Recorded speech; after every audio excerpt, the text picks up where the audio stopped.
A very good Friday morning to you. Hopefully, your day is off to a great start. We've got a couple of stories that we want to get you caught up on at this 10 o'clock hour, making headlines in and around Atlanta. So many things that we're staying on top of this morning. Not too many stories that were breaking, so that is some good news. Not anything here at home, but do want to fill you in about this proposal coming from the White House that may be able to give a little bit of hope to trans athletes. So I'm going to get some video up here for you just so you can get an idea of what's exactly has been happening here. Now, developing this morning, so the White House is going to be proposing a change to Title IX. And basically the whole idea, this is going to be a response to the many bills that are being considered and passed across the country that are anti-trans, some of which we've seen, here at our own Capitol. Now, I know you guys probably heard a little bit of laughing and maybe some loud noise in the back room. Our morning editorial going on right now, so forgive me for that noise. But it's important to note that here in our state, here in the state of Georgia, the ruling is at the discretion of the Georgia High School Association. But here's the thing, if new federal regulations were to take place, this could change here in the state. Now, a lot of people may be saying, okay, so what does this mean for me? Of course, that's a great question, but this would not stop schools from limiting students' participation on teams that correlate with their gender identity, but it would make total bans a violation of Title IX. New analysis from the ACLU shows that state lawmakers have introduced more than 450 anti-LGBTQ plus bills this year, many targeting transgender youth. And right here in Georgia, there is a law that is passing, or a law passing, I should say, to not allow gender affirming care to minors. And lawmakers in favor of that bill, SB 140, said that it was to prevent minors from making irreversible life changes at such a young age. So once we get more on this proposal and, of course, more on what this could mean for you and your family, we'll be sure to bring that to you throughout the day. Let's talk about this next story. A convicted killer finding his way away from a transition center. He's on the run right now. If you see this man, take a very good look at your screen. And I'm actually going to try to recue this video up because I want you to make sure that you see him. This man right here, the Georgia Department of Corrections saying that Charles Edward Smith walked away from the Atlanta Transitional Center yesterday, and he's supposed to be living at that facility serving his parole. He was convicted of murder 30 years ago in Clayton County. So if you see him, you're urged not to approach him, but allow the authorities to do what they do best, and that is to just call them, and then they will handle that for you. All right, this next story, want to talk money for a second because we know how expensive it is these days just to live. Doesn't matter where you live at. Folks will probably say, hey, I'm trying to purchase a house. That's tough to do in Atlanta sometimes. I'm just trying to get groceries. That can be a struggle right now as well. And we know gas prices aren't any better. Inflation, we've all been dealing with it. So how much does it really take for you to live comfortably? That seems to be the question that folks want to know. And maybe that'll be the question that you bring up if you're interviewing for a new job, or maybe you just need to have that conversation with your boss saying, hey, I need a raise. It's okay. So there's a financial tech company, Smart Asset, that was crunching the numbers for us. They did the work. They said that the average post-tax salary needed to live comfortably, get this, just under $69,000 a year. Now, keep in mind, this applies for a single person that does not have any kids. When you add kids into that, that makes those numbers a little more complex. Now, Smart Asset surveyed 25 metro areas. Atlanta was one of them, and it ended up coming in 9th place on that list. But if you're single, here's what experts say. You need to make more than $66,000 to afford an occasional splurge. Now, some of you may be saying, $66,000 to afford an occasional splurge? It's hard to do that if you make more than that, right? You may argue that, but either way, those things you want to keep an eye on as well. This last story, I wish I had the video, guys, to show you this because it is so incredible, but I am going to post it on my social media at Brooks Baptiste on all my platforms if you want to check this out. We know egg prices have gotten so crazy. They've seemed to tone down a little bit since probably the start of the year, but as you're heading into this Easter weekend, you may be saying, I need an alternative. Well, it looks like parents have started getting very creative.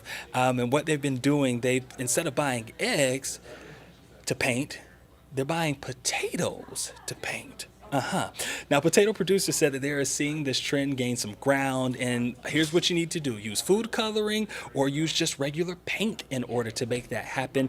But here's the thing. They say that the potatoes are less fragile than eggs and easier for the kids to hold. Now, you may be saying, But I like to eat the eggs. That's all I was thinking about. And if you were watching Atlanta News First this morning at 8 o'clock, myself and anchor reporter Megan Packer, we were talking about this story, and we were saying, or I said, let me speak for myself. I said I would have loved to still eat the eggs because I look forward to that part. So when the kids, they just want the plastic ones that have the money in it, the candy in it, and I'm always like to a little cousin or something, hey, I'll take your little egg. You don't mind? Yeah, I'll get that one and put a little salt and pepper on it, and I'm usually good to go. But the big question is the weather going to be holding up for this forecast this weekend? We've got First Alert meteorologist Ella Dorsey coming on in. And look at this live look over Centennial Olympic Park. It's gloomy out there. But are we in good shape for this weekend? No. Oh, man. Come on, bring me some good news, please, Ella. It's not going to rain on Easter Sunday. Okay. How about that, guys? All right, let's start you out here. Here's what's going on. We got a stationary front that moved in last night. It is parked over us here in North Georgia.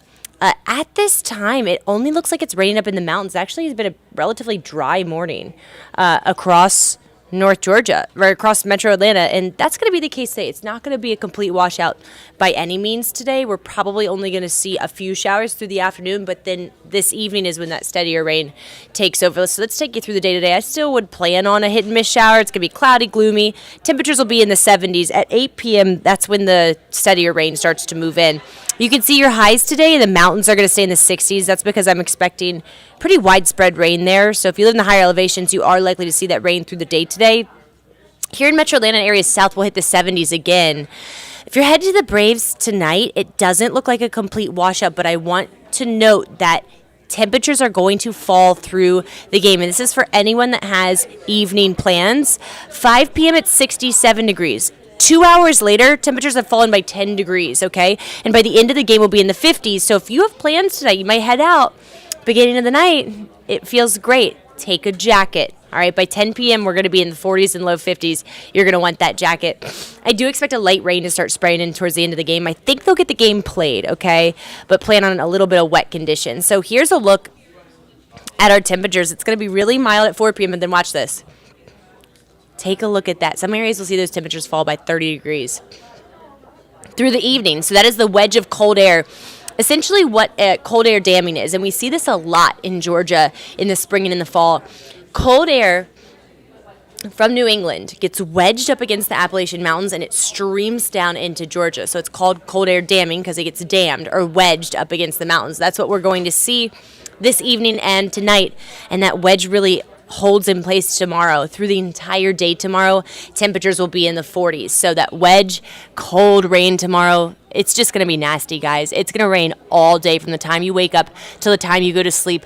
Temperatures will be in the 40s. It's also going to be windy. It's just going to be nasty outside. You're really not going to want to be outside. Here's a look at tomorrow morning. Again, heavy rain. The rain will be constant and widespread all day long. And it doesn't actually look like that rain moves out until around 10, possibly 11 p.m. tomorrow. So it's just not going to be a day you want to be outside. Make indoor plans with the kiddos, okay? Make indoor plans for yourself as well.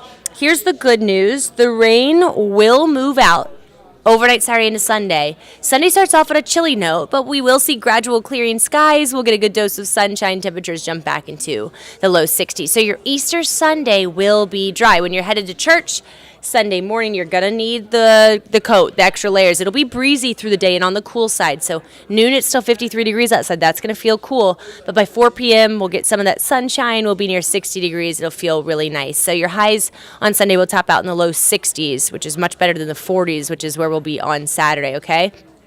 Looking at next week, we're going to see a dry period last Sunday through Wednesday. Thank goodness. Thank goodness, right? After so much rain, we need a couple of dry days. However, end of next week, I'm seeing a development of a low in the Gulf of Mexico. That's going to streamline moisture, and we could get some end of the week rain, potentially rain next weekend as well. So not the best news there. Something we'll be watching closely. Here's a look at that 7-day forecast again, guys. First alert today for scattered rain, cold and rainy tomorrow all day. Then we dry out on Easter Sunday, okay? No severe weather through this time period. That is the good news, but we could see some isolated flash flooding on Sunday. All right, I am wrapping up my day, so I hope that you guys have a wonderful Friday. Stay safe, stay warm, stay dry, and I will see you back here on Monday.